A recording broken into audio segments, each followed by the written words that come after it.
여러분 지금 행복하신가요? 행복하기 위해서는 무엇이 필요할까요? 우리가 건강을 챙기는 것도, 큰 돈을 벌기 위해 노력하는 것도, 사랑하는 사람과 함께 살아가는 것도 결국 행복을 위해서가 아닐까 합니다. 하버드 대학교 연구에 따르면 사람이 행복하기 위한 조건 중 가장 크게 차지하는 것이 인간관계였다고 합니다.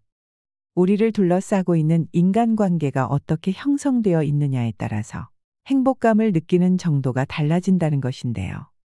우리가 모든 것을 다 갖추었더라도 내 옆에 좋은 사람이 없으면 행복할 수가 없다는 말입니다. 어쨌든 대부분의 사람은 혼자서만 살아갈 수는 없습니다. 그렇다면 어떤 사람과 더불어 살아가야 행복한 인생을 살아갈 수 있을까요? 우리가 행복하게 살아가려면 재수없는 사람은 피해야 된다고 합니다. 왜일까요? 자신과 내 주변에 있는 사람들에게 독이 되기 때문입니다. 우리 주변에는 유독 재수없는 사람이 있습니다. 오늘은 당신에게만 재수없는 사람이 아닌 모두에게 재수없는 사람의 7가지 특징을 말해보려고 합니다. 재수없는 사람이란 반사회적 행동을 하며 타인의 기분을 망치는 사람을 뜻합니다. 오늘 영상을 통해 자신의 행동을 돌아보는 동시에 재수없는 사람을 구분할 수 있는 눈도 갖출 수 있을 것입니다. 인간관계로 스트레스 받는 분들이나 좋은 인간관계를 맺고 싶은 분들은 오늘 제가 말씀드리는 이것만 기억해 두시면 좋겠습니다. 먼저 재수의 사전적 의미는 재물이나 좋은 일이 생길 운세라고 하는데요. 그러니까 어떤 사람을 만났을 때 재물이라든가 재물은 아니더라도 좋은 일이 생길 그런 사람을 만나야 좋은 운이 따라올 것입니다. 10,000가지 복을 부르는 인간관계의 법칙, 지금 바로 시작하겠습니다. 이런 사람은 절대 상대하지 마세요. 첫 번째는 정치적으로 극단적인 사람입니다. 이 말을 듣자마자 공감하시는 분들 정말 많으실 텐데요. 지금 머릿속에 떠오르는 사람이 분명 있으실 겁니다. 정치에 관심이 있다는 건 좋습니다.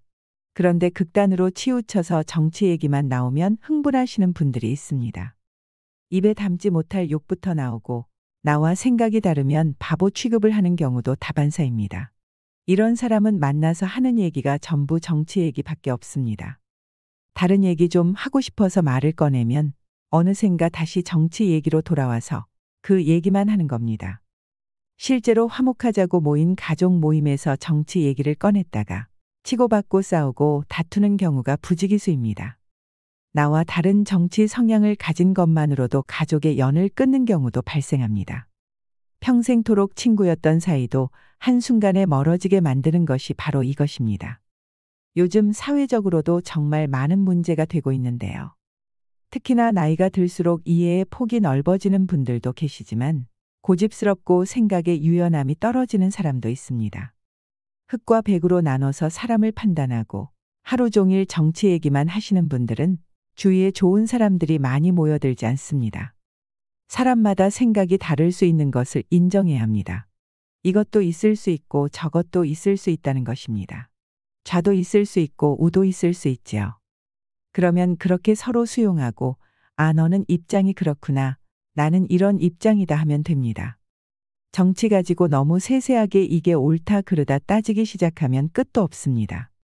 기분 좋게 담소나 나누자고 만난 자리에서 쓸데없는 토론이 벌어지면 감정만 상하기 쉽습니다. 그러니 그렇게 말싸움할 이유가 없는 겁니다.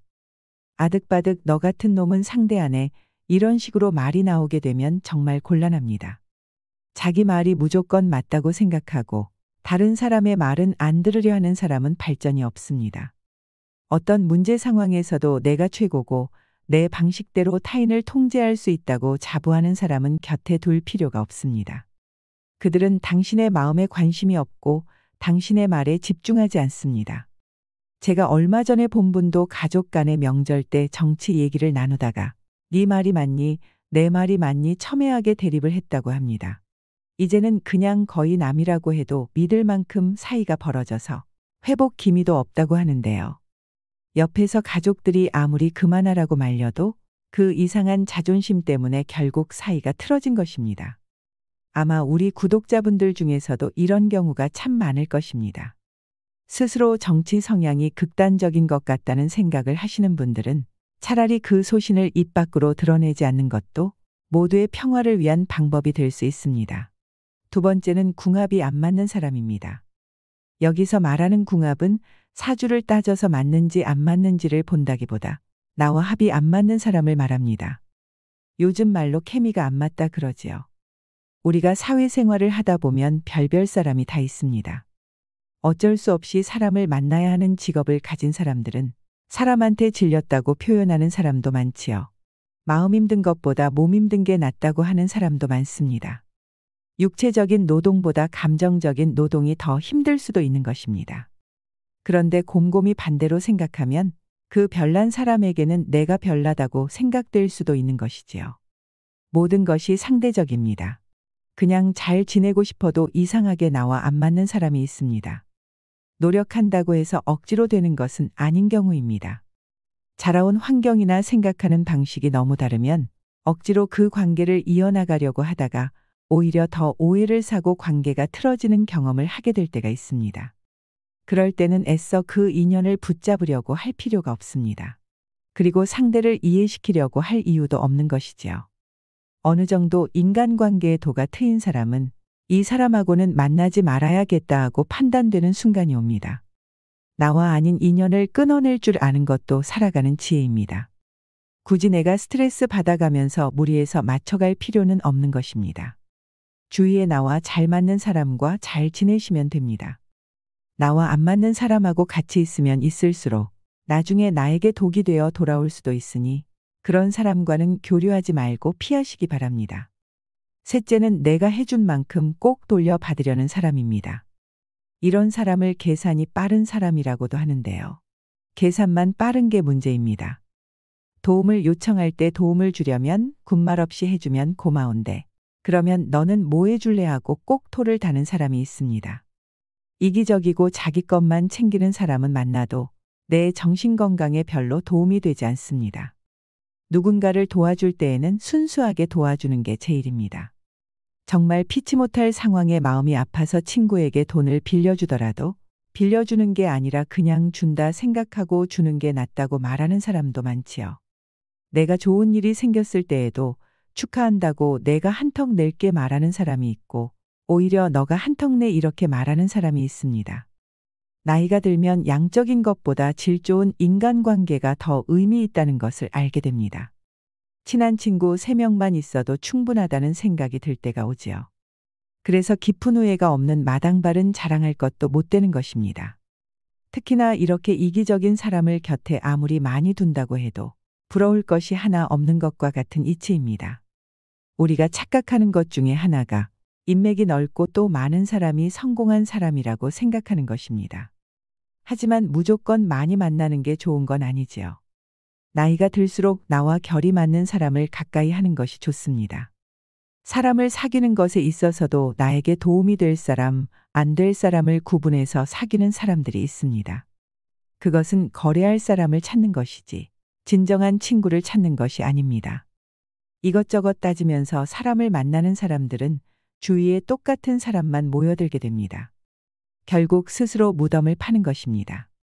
힘이 들 때 위로가 되고 기대기도 하면서 서로 상부상조하며 살아가는 것이 인생사라고 하지만 도움을 주었으면 그 다음에 해야 할 것은 내가 도움을 줬다는 것을 잊어버리는 것입니다.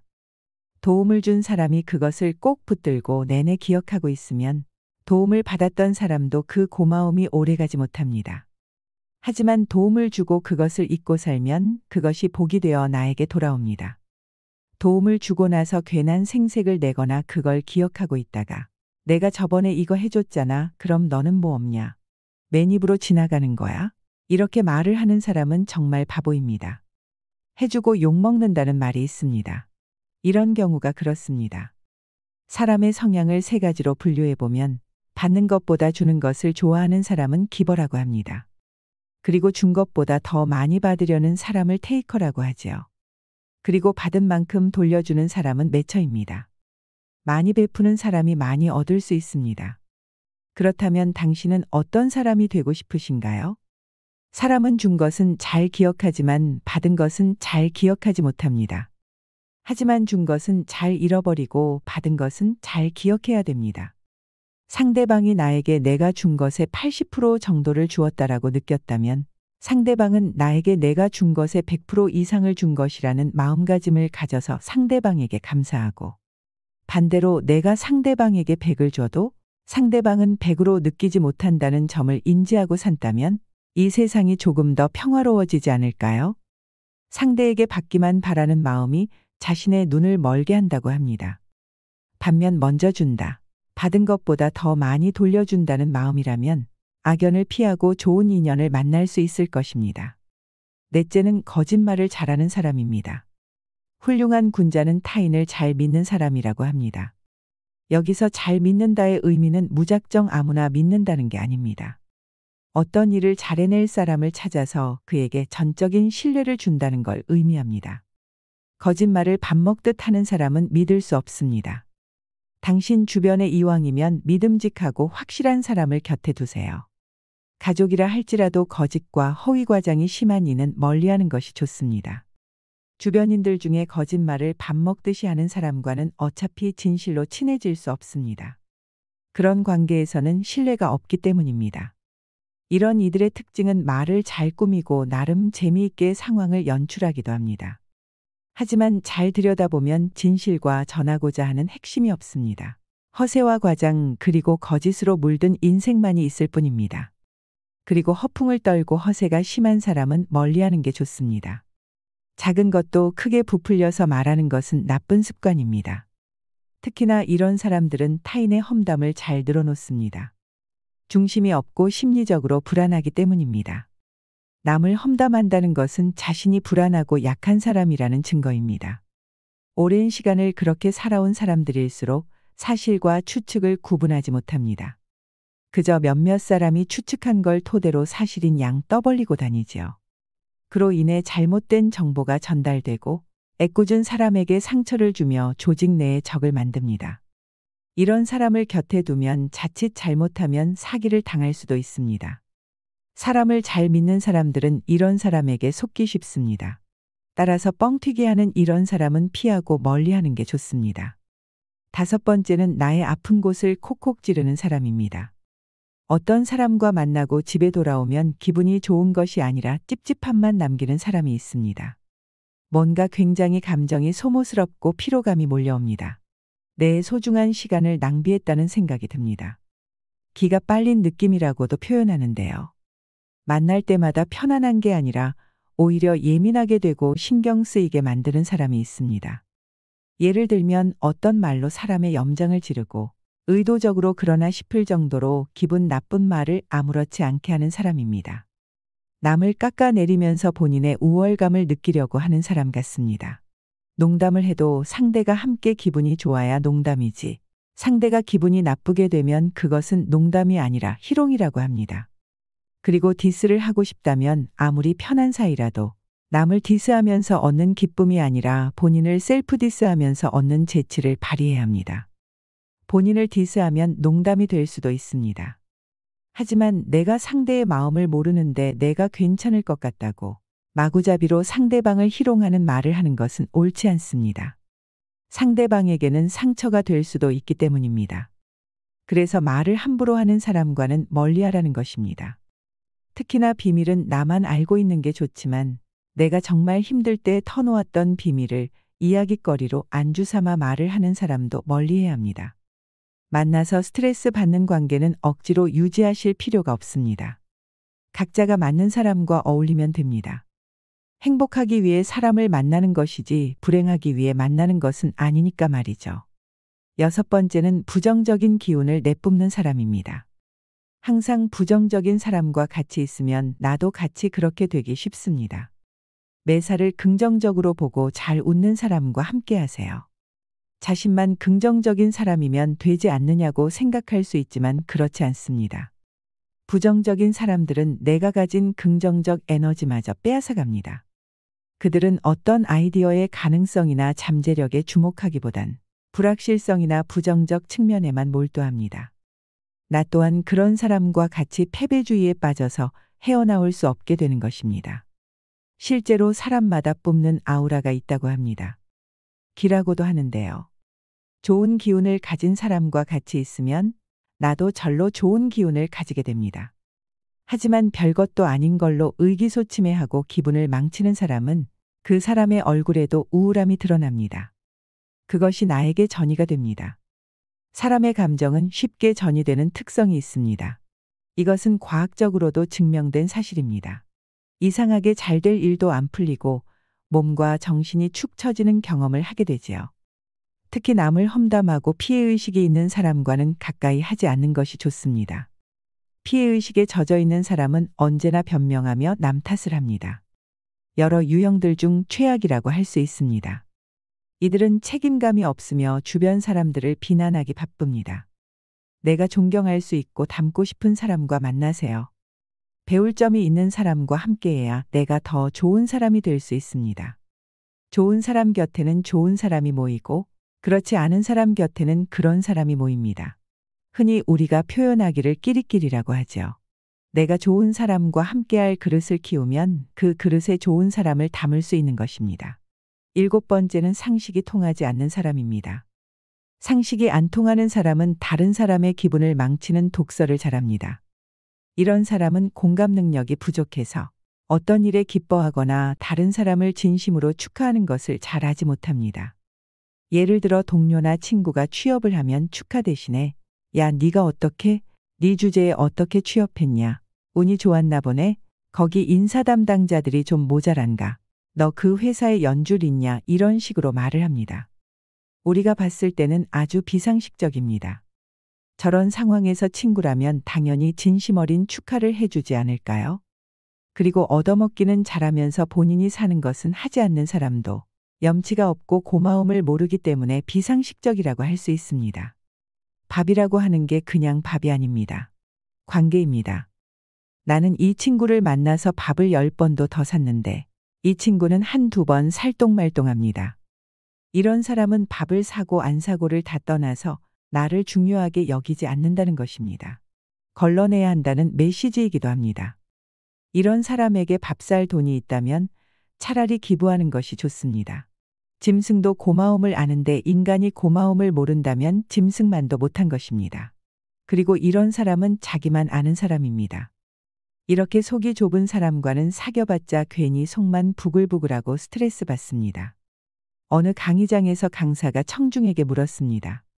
신기하게도 우리 주변에는 꼴도 보기 싫고 재수 없는 사람이 한두 사람은 있기 마련입니다. 그러면서 강사는 당연히 아무도 없을 것이라는 전제의 말투로 지나가며 말했습니다. 혹시 여기 계신 분들 중에 나는 꼴 보기 싫은 사람이 아무도 없다는 분이 계시면 손 들어보세요. 그런데 그때 나이가 지긋한 어르신이 손을 들었습니다. 주위 반응은 믿을 수 없다는 듯이 의아해했고 강사도 눈이 동그랗게 되며 물었습니다. 정말 꼴 보기 싫은 사람이 없으세요? 그러자 그 어르신이 대답했습니다. 전에는 많았었는데 꼴 보기 싫은 사람이 다 죽어서 지금은 없어 하더랍니다. 죽어야만 끝나는 인간관계의 어려움, 짧은 유머지만 누구나 안고 살아가는 대인관계에 대해 시사하는 바가 크지요. 오늘 말씀드린 7가지 특징을 가진 사람을 주변에서 흔히 보았을 것입니다. 그런데 저는 살면서 재수 없는 사람이 성공한 걸 본 적이 없습니다. 한때 잘 나간다 하더라도 결국에는 파멸하고 나락으로 떨어졌습니다. 왜 이런 일이 벌어질까요? 이 세상에는 절대적인 진리가 있습니다. 예수님이나 부처님, 공자님뿐만 아니라 여타 종교들에서도 이 진리를 가르치고 설파합니다. 인간관계에서 통용되는 첫 번째 원칙은 상호주의의 원칙입니다. 주는 대로 받는다는 것입니다. 재수 없는 사람이 단기적으로는 성공할지 몰라도 장기적으로는 절대로 성공할 수 없습니다. 왜냐하면 결국엔 주는 대로 받기 때문입니다. 다른 사람에게 무의미한 상처를 주는 사람은 그 업보를 배로 돌려받습니다. 그래서 항상 언행을 조심해야 됩니다. 우리는 겸손해질 필요가 있습니다. 겸손은 자신감이 결여된 상태가 아닙니다. 겸손은 자신의 무지함을 인정하는 태도이지요. 또한 겸손하면 무의미한 공격을 받지 않게 됩니다. 잘난 체를 하고 거짓말을 하여 남을 속이면 어떤 방식으로든 다시 돌려받는다는 것은 당연한 것입니다. 그래서 당장은 성공했다고 잘난 체할지 몰라도 반드시 나락으로 떨어지게 되어 있습니다. 당신이 그런 사람에게 상처를 받았다면 너무 상심해 있지 마세요. 어차피 그 사람은 잘 될 수가 없습니다. 당신은 상처를 극복하고 그저 기쁨에 찬 일상을 보내기만 하면 됩니다. 상관할 필요가 없습니다. 그럴 만한 가치가 없기 때문입니다. 재수 없는 사람에 대한 건 전부 있고 기쁨을 주는 존재들과 함께하길 바랍니다. 그것이 최고의 복수일 것입니다. 당신은 강가에 차분히 앉아 그저 당신의 인생을 망치려 했던 자가 떠내려오는 것을 가만히 지켜보기만 하면 됩니다. 구독자 여러분들, 오늘도 함께 해주셔서 감사드립니다. 더 좋은 주제로 찾아뵙겠습니다. 이상으로 시니어에 대한 모든 것, 시니어 연구소였습니다.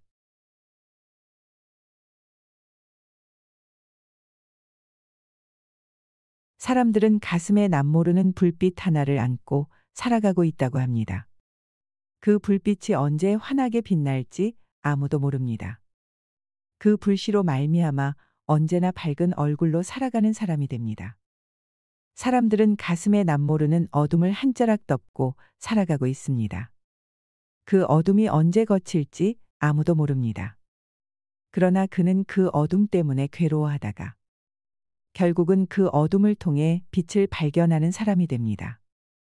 사람들은 가슴에 남모르는 눈물 한 방울씩을 날마다 흘리며 살아가고 있습니다. 그 눈물이 언제 마를지 아무도 모릅니다. 그러나 그는 그 눈물로 말미암아 날마다 조금씩 아름다운 사람이 됩니다. 사람들은 가슴에 꼭 용서받아야 할 일 한 가지씩 숨기고 살아가고 있습니다. 그 용서가 어떤 것인지 아무도 모릅니다. 그러나 그는 날마다 용서를 구하다가 어느새 모든 것을 용서하는 사람이 됩니다. 사람들은 가슴에 꼭 하고 싶은 말 하나씩 숨기고 살아가고 있습니다. 그 말이 어떤 말인지 아무도 모릅니다. 그러나 그는 숨기고 있는 그 말을 통해 하고 싶은 말을 아름답게 하는 사람이 됩니다. 우리는 속마음이야 어떻든 입 밖으로 나오는 말을 더 믿는 경향이 있습니다. 말을 조심하고 아껴야 하는 이유입니다. 수많은 인생을 지켜보며 저는 삶을 더 풍요롭고 행복하게 살아갈 수 있는 도구로서의 말을 강조해 왔습니다.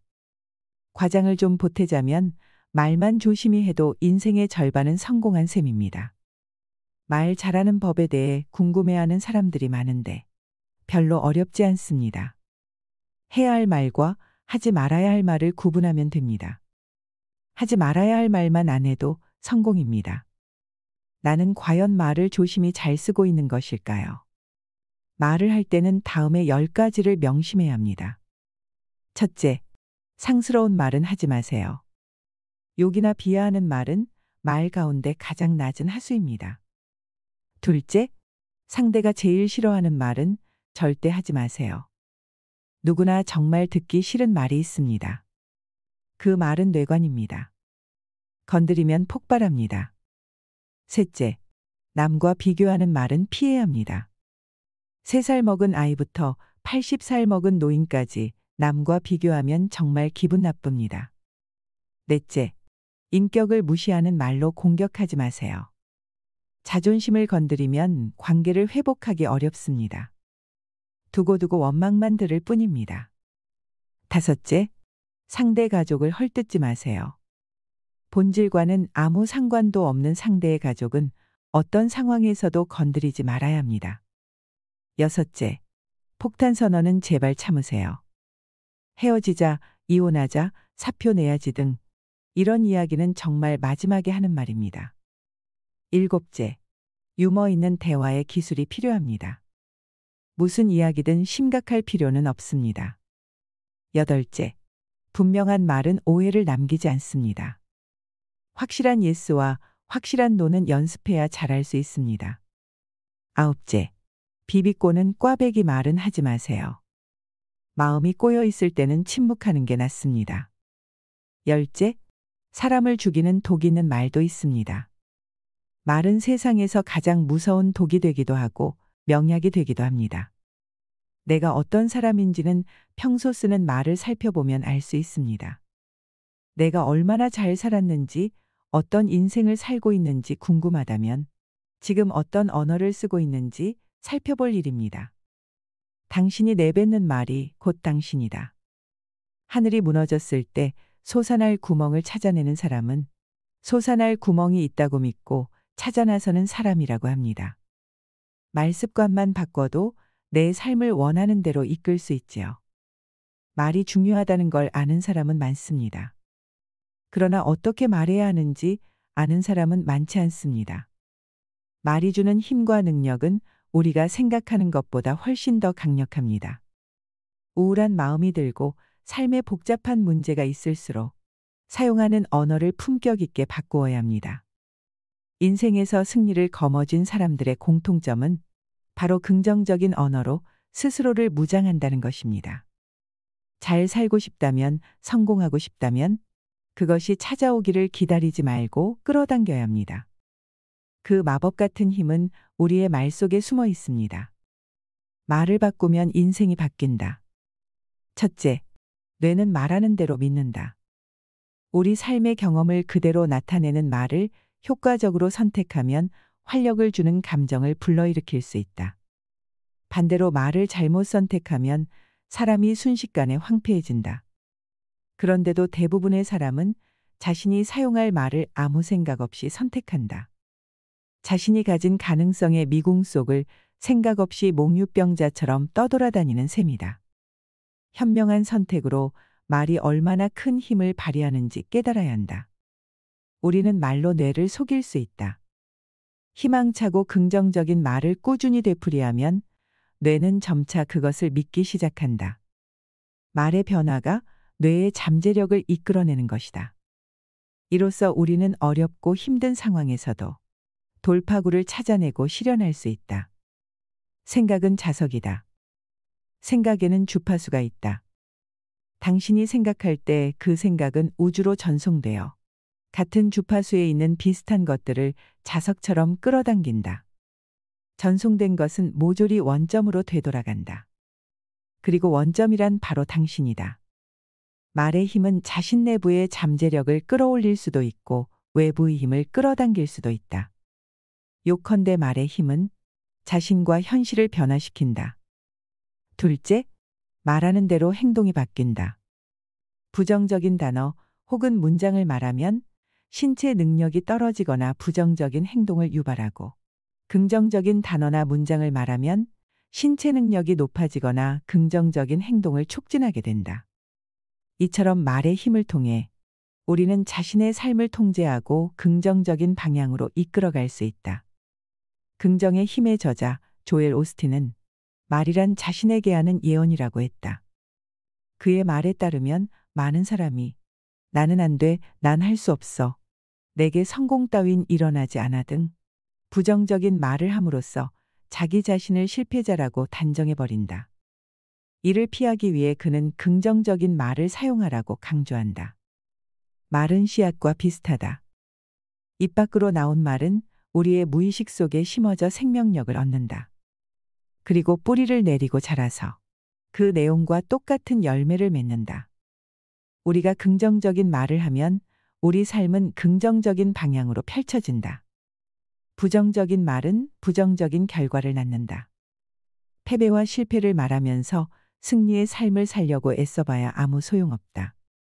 뿌린 그대로 수확할 뿐이다. 셋째, 무기가 되는 말과 흉기가 되는 말. 하버드 의과대학 교수팀의 연구 결과에 따르면 어린 시절 부모나 주변 사람에게 언어폭력을 당한 사람은 뇌의 특정 부위가 위축된 것으로 나타났다. 연구진은 어린 시절 언어폭력을 당한 성인의 뇌에서 좌뇌와 우뇌를 연결해주는 감정과 기억을 담당하는 해마가 정상적으로 발달하지 않은 것을 발견했다. 이렇듯 거칠고 폭력적인 말은 뇌를 망가뜨리는 날카로운 흉기가 된다. 그렇다면 이와 반대로 뇌를 춤추게 하는 말투는 없을까?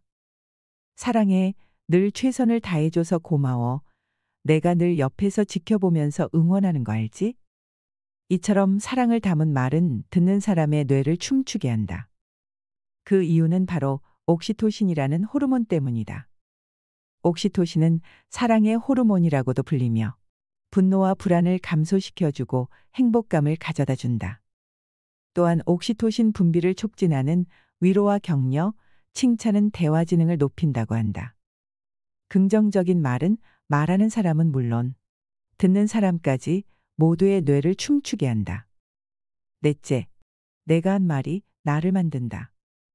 혼잣말을 자주 하는 사람들은 자기 행동에 대한 자제력이 더 크게 나타났다. 원하는 목표를 달성할 때까지 혼잣말로 이를 계속 인지하는 것이 계획을 지키는 데 도움을 준다. 특히 자신을 2인칭으로 칭찬하는 것이 더 큰 효과를 보였다. 이는 어린 시절 다른 사람들로부터 지지와 격려를 받았던 긍정적인 기억을 떠올리게 해 확실한 동기부여가 되기 때문이다. 다섯째, 성공을 끌어당기는 10가지 말습관. 나는 긍정적인 사람으로 마음이 병들지 않도록 할 것이며 남을 미워하거나 시기 질투하지 않을 것이다. 이는 윤석금 웅진그룹 회장의 책 나를 돌파하는 힘에 실린 나의 신조 중 일부분이다. 그는 누구보다 긍정을 강조한다. 나의 신조의 다른 부분도 긍정적인 마음가짐으로 가득하다. 그는 자신이 성공을 거둘 수 있었던 가장 큰 요인을 긍정으로 꼽는다. 나폴레온 힐 또한 저서 끌어당김에서 성공을 위해서는 긍정적인 마음가짐이 필수라고 역설한다.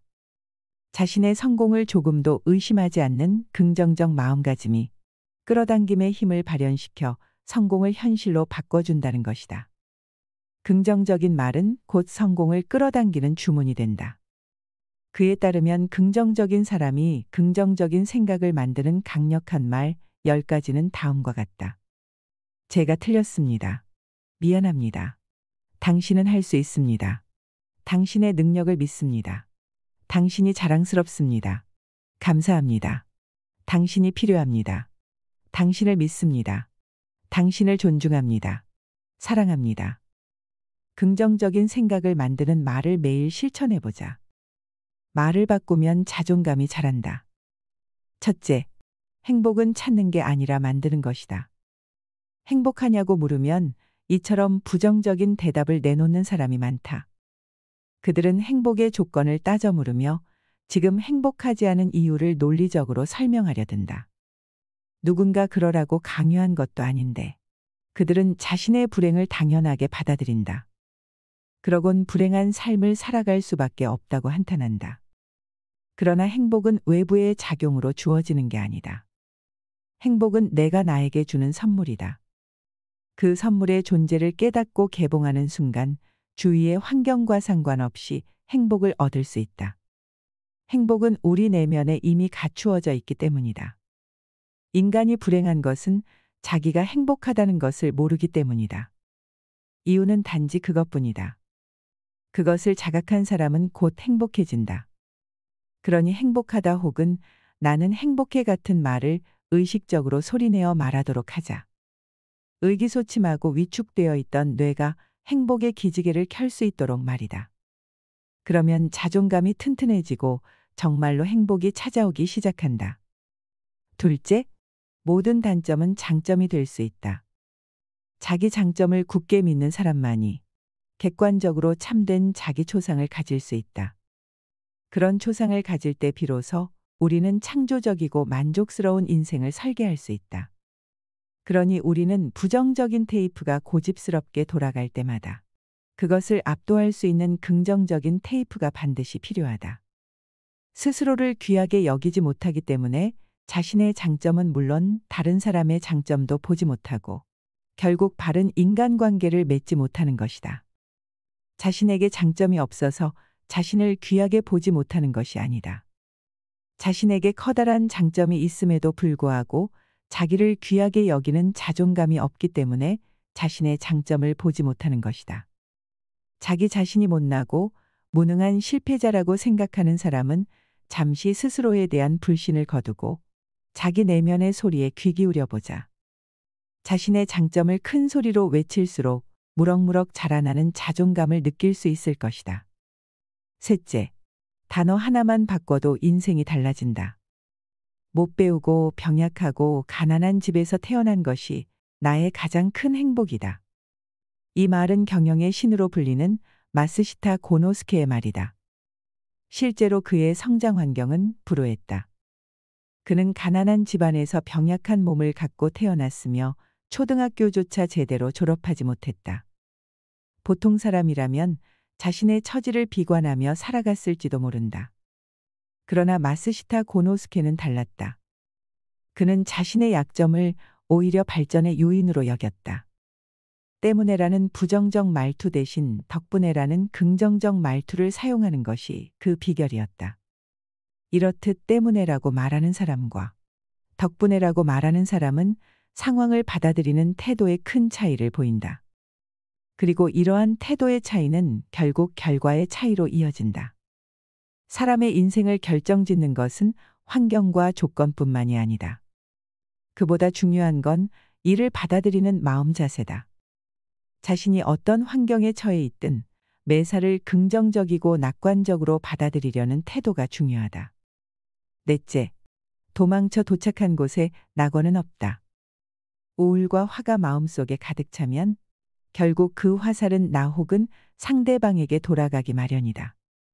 물론 어느 쪽이나 결과는 파국이다. 상대방에게 화살을 돌리면 관계가 깨지고 내 탓을 하면 자존감이 추락하기 때문이다.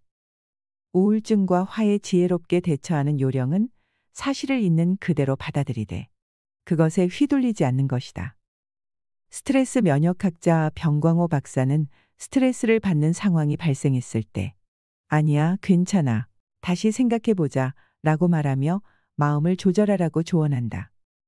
이 말을 통해 우리는 현실을 외면하거나 과장하지 않고 자신의 내면에 귀 기울이며 상황에 적절한 답을 구할 수 있다. 다섯째, 그럴 것 같다라고 말하지 마라. 같아요는 추측이나 예상을 할 때 불확실한 상황을 나타내기 위해 쓰는 말이다.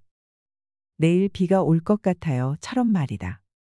그런데 최근에는 자신의 감정과 주장을 당당하게 내세우길 거리는 나머지 무심코 아무 말에나 같아요를 붙여 쓰는 사람이 많아졌다. 이렇게 자신감 없고 우유부단해 보이는 언어 습관은 특히 청년층 사이에 많이 퍼져 있다. 나는 이런 모습이 현재 청년들의 심리 상태를 잘 보여주는 것 같아 어쩐지 마음이 아프다. 하지만 그런 이유에서라도 더더욱 말투 교정에 힘써야 한다. 같아요를 남용하면 자신의 말에 확신을 갖지 못한 것처럼 느껴지기 때문에 상대방에게 신뢰와 호감을 얻기 힘들다. 이런 말투는 제대로 말하지 못하고 말끝을 흐리는 것과 같다. 자신 없는 말투는 상대에게 긍정적인 호응과 호감을 이끌어낼 수 없으므로 반드시 분명하고 명쾌한 말투로 고칠 필요가 있다. 자신감 없어 보이는 표현도 이제는 사용하지 않는 것이 좋다. 그런 표현을 쓰면 대화가 꽉 막혀 의미 없는 소리에 머물고 만다. 그래서 자신감 없는 사람은 성공한 사람들과 대화를 나눠도 아무것도 건지지 못한다. 단단한 확언을 입 밖으로 내게 되면 스스로도 더욱 큰 확신을 갖게 된다. 생각에 확신이 서면 행동도 당당해진다. 자신 있는 태도와 말투는 주변 사람들로부터 신뢰를 얻는다. 이는 다시 자신감을 키우는 원동력이 된다. 말과 마음의 선순환이 일어나는 것이다. 말을 바꾸면 인간관계가 달라진다. 첫째, 설득보다는 공감이 먼저다. 공감에는 마음과 마음을 일치시키는 신비한 힘이 깃들어 있다. 공감의 영향력은 천박하고 무지한 사람들이 마법이라고 부를 만큼 강력하다. 공감을 이끌어내는 사람은 말을 하지 않고도 상대방을 설득하고 특별히 노력하지 않고도 원하는 것을 가진다. 드러내놓고 표현하는 공감이 있는가 하면 먼발치에서 마음으로 지지하는 공감이 있다. 지혜로운 사람은 이 두 가지 공감을 이용해서 다른 사람의 존경과 호의를 얻어낸다. 상대방은 내 말재주를 평가하기 위한 심사위원이 아니라 함께 생각과 마음을 나눌 친구라는 사실을 기억하자. 경청, 리액션, 공통의 관심사라는 공감의 세 요소를 활용한다면 당신의 대화는 조금 더 풍요로워질 것이다. 둘째, 한 번의 미소가 100마디 말보다 강하다. 웃지 않아도 하루가 가고 웃어도 하루가 갑니다. 그럼 웃는 게 낫지요. 몇 년이 지나도록 잊혀지지 않는 이 멋진 문장의 주인공은 김영석 연세대 명예교수다. 나는 과거 북 콘서트에서 그를 만난 적 있다. 100세가 넘을 정도로 연로한 학자임에도 마치 어린아이처럼 쾌활하고 건강한 미소로 만인을 대하는 그의 모습에 나는 깊은 감명을 받았다. 그 미소의 힘 덕분일까? 첫 만남에서부터 우리는 즐겁고 뜻깊은 대화를 나눌 수 있었다. 이처럼 미소는 호감과 관심을 불러일으키는 열쇠다. 대화에서 웃음의 역할을 결코 과소평가해서는 안 된다. 가끔은 말없이 미소 짓는 얼굴이 100마디 말보다 강한 친화력을 발휘하는 법이다. 특히 웃음은 바이러스처럼 전염력이 매우 강해 빙산처럼 딱딱하게 얼어붙은 상대의 마음조차도 여지없이 녹여버리는 힘을 가지고 있다. 웃는 낯에 침 뱉으랴라는 속담이 괜히 있을까? 그러니 당신도 웃는 얼굴을 연습해보라. 처음엔 어색하고 낯간지러울지 몰라도 그런 당신을 바라보는 상대방의 마음은 봄날의 햇살처럼 따스해질 것이다. 셋째, 호감 주는 사람은 이렇게 말한다. 칭찬이 몸에 밴 사람 주위에는 항상 사람들이 끊이지 않는다. 이들은 항상 기분 좋은 이야기를 나눌 수 있고 앞으로의 비전을 제시해주는 사람이기 때문에 모든 사람들이 함께 이야기를 나누고 싶어 한다. 만약 성공한 경영자나 사업가가 되기 위해 인맥을 많이 만들고 싶다면 만나는 사람마다 칭찬해보자. 진심 어린 따뜻한 칭찬 한마디가 당신을 좋은 기운을 가진 유쾌한 사람이라고 기억하게 만들 것이다. 넷째, 품격을 완성하는 것은 말투다. 머릿속에 떠오른 말을 지금 꼭 해야 하는지 거듭 생각하고 말하는 습관을 들인다면 말투의 품격은 더욱 높아질 것이다. 율곡 이 역시 신중한 말하기의 중요성을 설파하며 이렇게 말한 바 있다. 말을 신중하게 하라. 배우는 사람이 선비의 행실을 닦고자 한다면 반드시 신중하게 말해야 한다. 사람의 잘못은 말에서 말미암은 것이 많으므로 말은 반드시 정성스럽고 믿음이 있어야 한다. 때에 맞추어 말하고 다른 사람의 말에 대해 긍정하거나 동의하는 것을 무겁게 여겨야 한다. 말을 바꾸면 일이 술술 풀린다. 첫째, 최고의 코치는 거울 속 당신이다. 빌 게이츠는 매일 집을 나서기 전 거울 속 자신을 보면서 나는 무엇이든 할 수 있다. 오늘은 왠지 내게 큰 행운이 생길 것 같다. 라는 말을 외쳤다. 이와 비슷하게 스티브 잡스는 매일 아침 세면대 거울을 바라보며 오늘이 인생 마지막 날이라면 오늘 하려던 일을 하고 싶나라고 물었다. 이들이 거울을 보며 얻은 것을 한 단어로 요약하면 자기 확신이다. 이들은 그날 하루 자신이 무엇을 해야 하는지, 그리고 자신이 그것을 해낼 수 있는지 거울 속 자신을 바라보며 스스로 묻고 대답했다. 이를 통해 빌 게이츠와 스티브 잡스는 자신이 하려는 일에 확신과 자신감을 갖고 이를 추진해 나갈 수 있었다. 나는 성공하는 사람이라고 거울을 보면서 웃는 연습을 6개월만 해보라. 그리고 말 잘하는 연습을 6개월 해라. 너는 잘 될 것이다. 너는 성공할 것이다. 라고 스스로에게 주문을 걸면 된다. 매일 아침 거울을 바라보면서 그날의 목표를 힘찬 목소리로 외쳐보자. 잠들어 있던 당신의 잠재력이 활성화되어 목표한 성과를 달성할 수 있는 힘을 발휘할 것이다. 둘째, 긴장을 에너지로 바꾸는 말습관. 세계적인 베스트셀러 작가인 브라이언 트레이시를 아는가? 고등학교를 중퇴하고 호텔 주방에서 접시 닦기로 연명하던 그가 어떻게 연매출 3천만 달러의 거부가 될 수 있었을까? 브라이언 트레이시는 그 비결을 바로 마음속 리허설이라 말한다. 실패에 대한 불안과 걱정이 생길 때마다 그것을 이겨내는 자신의 모습을 상상하는 것이다. 이렇게 마음속에서 실패를 체험하고 재무장하는 연습을 거듭할수록 언젠가 마주칠 수밖에 없는 거절과 실패를 빠르게 극복하고 이겨낼 수 있다는 것이다. 그는 습관화된 긍정의 힘을 역설하며 이렇게 말한 바 있다. 자신에게 긍정적으로 이야기하라. 거절과 실패에 대한 두려움이 일어날 때마다 나는 할 수 있다. 나는 할 수 있다 라고 말하라. 실력 향상과 컨디션 관리만큼이나 멘탈이 흔들리지 않게 다잡는 것 역시 성공과 실패를 가르는 결정적인 원인이라는 사실을 꼭 기억하자. 셋째, 해야 한다라고 말하면 하지 못한다. 꼭 그렇게 해야 한다. 그렇지 않으면 안 된다라는 태도가 사람을 지치게 만든다. 삶의 형편을 완성하는 것은 마음의 형편이기 때문이다. 이와 관련해 심리학자 수잔 제퍼슨은 저서 도전하라 한 번도 실패하지 않은 것처럼에서 놀라운 사실을 전한다. 해야 한다처럼 배수진을 치는 말이 오히려 할 수 없다라는 말만큼이나 사람을 무기력하게 만든다는 것이다.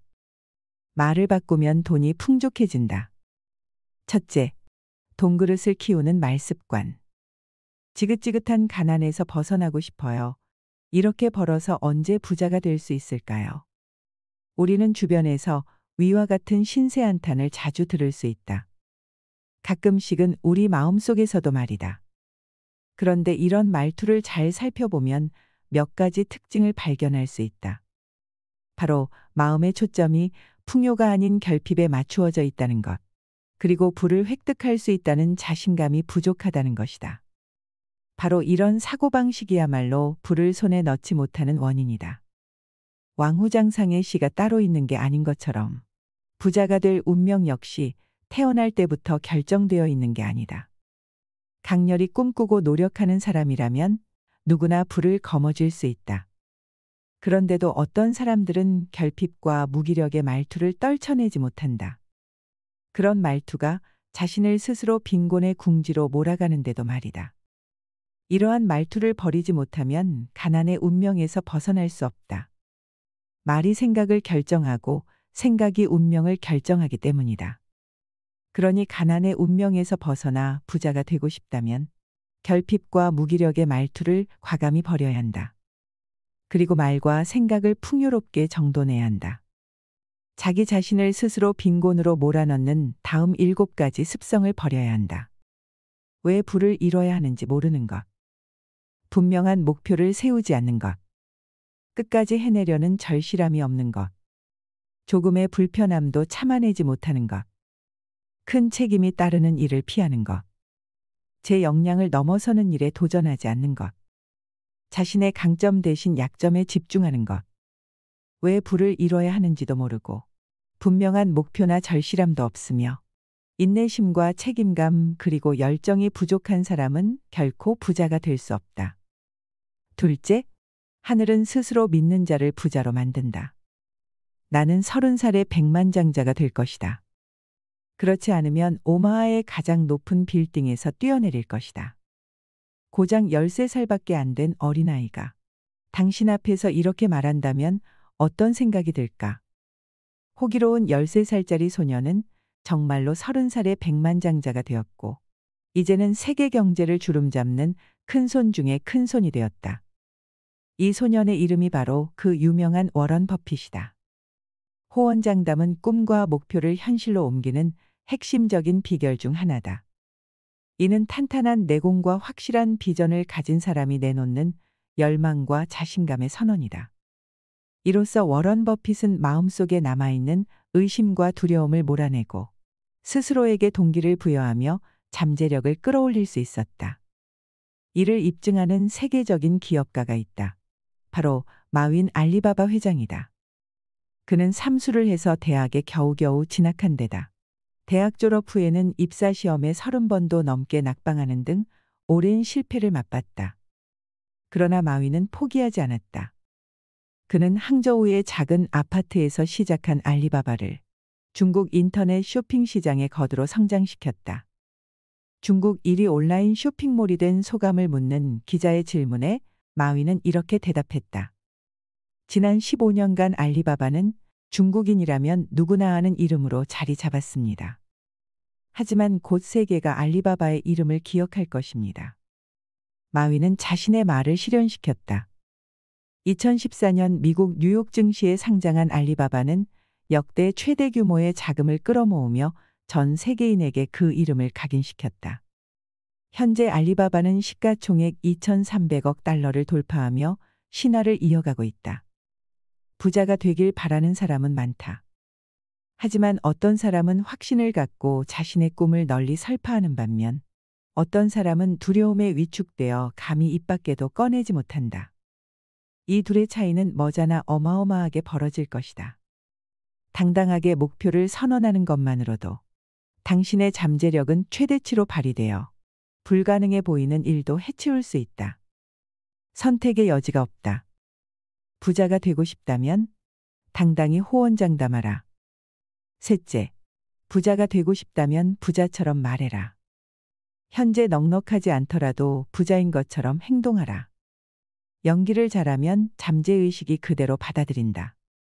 이미 그것은 연기가 아니라 현실인 것이다. 이처럼 자신의 미래를 구체적으로 그리며 말하고 행동하는 순간 우리 뇌는 그것을 현실로 착각한다. 그러면 뇌는 그에 맞추어 스스로를 프로그래밍하고 이내 자신의 잠재력을 발휘하기 시작한다. 당신도 충분히 가능하다. 이미 부자인 것처럼 행동하며 뇌를 속여라. 현재형 미래일기를 쓰고 열과 성을 다해 낭독하라. 그러면 뇌는 당신의 꿈을 기억할 것이며 그 목표를 이루도록 의욕을 뿜어낼 것이다. 넷째, 풍족하게 살고 싶다면 좌우명을 만들어라. 성공한 백만장자 기업인에게는 하나같이 멋들어진 좌우명이 있다. 이들은 좌우명이 자신의 삶에 큰 의미가 있다고 말한다. 좌우명이야말로 이들이 역경을 헤쳐나갈 수 있었던 버팀목이자 성장의 결정적인 역할을 한 히든카드라 해도 과언이 아니다. 하루 종일 몇 번씩 좌우명을 소리내어 말하라. 잠자리에 들기 전에 느낌과 감정을 담아 50번씩 반복하라. 좌우명을 써서 욕실 거울이나 자동차 계기판, 책상 위에 달력, 냉장고 문, 지갑 등 눈에 잘 띄는 곳에 붙여놓아라. 좌우명을 반복하면 반복할수록 그것과 그것이 표현하는 가치들이 당신의 습관이 될 것이다. 이를 심리학에서는 자기 충족적 예언이라고 한다. 이는 믿음이나 신념이 행동에 영향을 준다는 심리 법칙이다. 좌우명은 그러한 신념을 가장 세련된 형태로 갈고 닦은 결정판이다. 이를 통해 백만장자 기업인들은 자신의 삶을 예언했다. 바로 그 한 줄의 신념이 그들을 존경받는 삶으로 이끈 것이다. 다섯째, 가장 훌륭한 상담사는 나 자신이다. 자신과 이야기하는 사람은 일을 하지 않는 사람보다 성과가 더 좋다.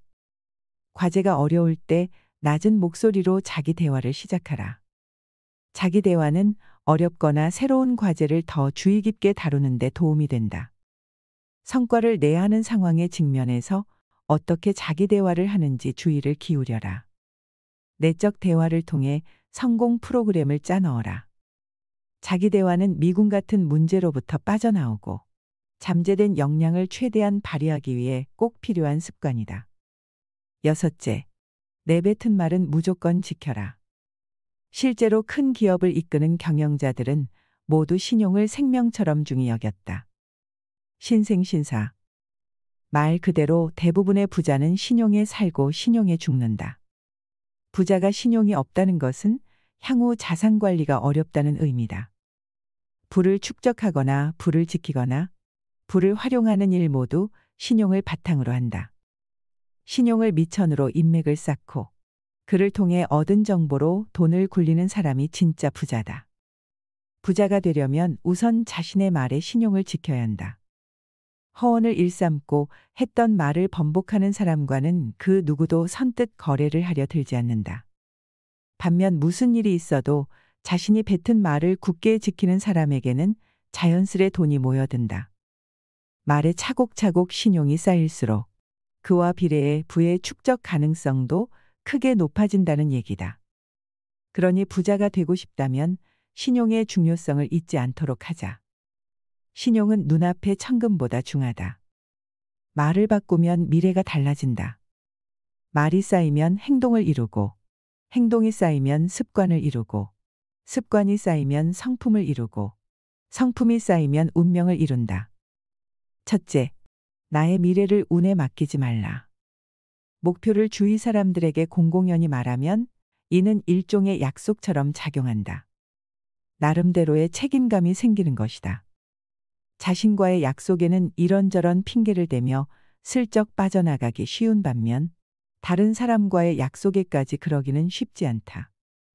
바로 그러한 이유로 목표를 주변에 선포하는 일은 계획을 더 잘 이루어지게 만든다.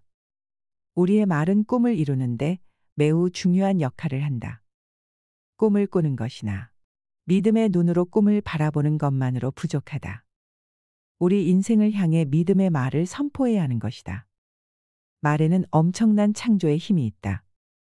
우리가 뭔가를 입으로 말하는 순간에 말의 내용이 생명을 얻는다. 이것은 영적 원리다. 둘째, 1% 변화가 모이면 태산을 옮긴다. 오늘도 내일도 매일 1%만 투자하자. 하루 1%만 잡아주면 나머지 99%는 저절로 달라진다.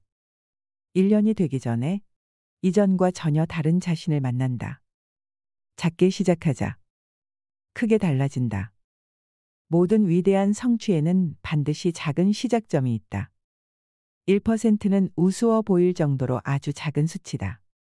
그러나 그것이 미치는 영향은 결코 과소평가할 수 없다. 예를 들어 사람과 침팬지의 유전 정보는 약 98.7% 동일하다고 한다. 겨우 1.3%의 차이가 사람과 침팬지 사이에 커다란 차이를 만드는 것이다. 이처럼 1%만이라도 변하자라는 다짐이 쌓이고 쌓이면 큰 변화를 불러온다. 티끌 모아 태산이라는 말처럼 매일 실천하는 사소한 습관이 축적되면 시간이 흐른 후 엄청난 변화를 몰고 오게 될 것이다. 처음부터 너무 거창한 목표를 세우면 작심삼일이 되어버릴 가능성이 크다. 반면 작은 목표부터 꾸준히 달성해 나가면 자신감이 고취되어 꾸준히 의욕을 유지하고 큰 목표로 발전해 나갈 수 있다. 셋째, 이미 꿈을 이룬 것처럼 말하라. 자주 후회와 푸념을 늘어놓는 사람들은 과거에 집착하는 성향이 강하다. 이런 사람들은 기억 속에만 존재하는 아쉬운 과거에 얽매여 현실에 충실하지 못하고 미래를 바라보지 못한다. 과거에 집착하는 사람들에 대해 심리학자 베르너 빙클러는 그들이 다음과 같은 특징을 가지고 있다고 말한다. 첫째, 아주 오래전의 일을 세세히 기억한다. 둘째, 옛 시절을 그리워하거나 옛일이 반복될까 두려워한다. 셋째, 결과가 좋든 나쁘든 미련을 버리지 못한다. 넷째, 과거에 쓰던 물건을 버리지 않고 보관한다. 다섯째, 미래에 대한 구체적인 계획을 세우고 실행하는 것에 어려움을 느낀다. 이런 특징을 가진 사람들은 과거에 매달린 나머지 현재를 온전히 만끽하지 못한다. 또한 이들은 새로운 일을 시작하는 것을 두려워하며 미래를 막연하게만 생각한 채 구체적으로 계획해 나가지 못한다. 과거에 저지른 실수와 실패에 대한 기억에 사로잡혀 스트레스를 받기 때문이다. 후회스럽고 불만스러운 과거에 단호하게 작별을 고하려는 결단이 필요하다. 시간은 고여있는 샘물이 아니라 매 순간 흐르는 강물과 같다. 변화하는 시간 속에서 주체적인 삶을 살아가고자 한다면 일단 흘러간 시간에는 크게 마음을 쓰지 않는 게 좋다. 이를 성공적으로 완수하기 위해서는 미래지향적인 말투를 습관화해야 한다. 과거를 아쉬워하고 그리워하는 말투를 과감히 버리고 미래를 꿈꾸는 말투로 무장하는 것이다. 거창해 보이지만 어려울 것 없다. 비결은 바로 과거 시제가 아니라 현재 시제, 나아가 미래 시제로 말하는 것이다. 여름까지 다이어트에 성공해서 날씬한 몸매를 가질 거야. 나는 사람들로부터 존경받는 리더가 될 거야. 겨우 시제 하나만 바꾸어도 그것을 말하는 사람의 의식은 미래를 향해 정렬된다. 넷째, 나는 마지막까지 내 편이어야 한다. 흔히 칭찬이라고 하면 타인에게 해주는 것 혹은 타인에게서 받는 것이라고 생각하기 쉽다. 그래서 정작 자기 자신에게 칭찬을 해주는 사람은 많지 않다. 하지만 자신을 향한 칭찬의 힘은 강력하다. 이 역시 다른 사람에게 칭찬받았을 때처럼 흥이 나고 의욕이 증진되는 효과를 볼 수 있다. 이시영 박사는 칭찬이 세로토닌의 분비를 촉진한다고 말한다. 특히 거울에 비친 자신의 눈을 바라보며 칭찬하면 그 효과는 더욱 높아진다. 그는 이렇게 덧붙인다. 자신감을 키우고 싶은가? 그렇다면 자주 자기 어깨를 두드리며 칭찬을 해주자. 자기 칭찬은 마음의 건강을 살찌우는 보약이다. 단, 자기 칭찬을 제대로 하려면 연습 또한 필요하다. 자신감을 키우는 방법은 잘못된 겸양도 자만심도 아닌 중용에서 나오기 때문이다. 자신에게 어떤 말을 들려주느냐에 따라 당신이 바라보는 세상이 달라지고 당신의 행동이 달라집니다. 말 속에는 눈앞의 문제를 해결할 힘뿐만 아니라 인생 전체를 바꿔 놓을 힘까지 담겨 있기 때문입니다. 하늘이 무너졌을 때 솟아날 구멍을 찾아내는 사람은 솟아날 구멍이 있다고 믿고 찾아 나서는 사람이라고 합니다. 인생을 바꿀 준비가 되셨나요? 이상으로 시니어를 위한 모든 것. 시니어 연구소였습니다.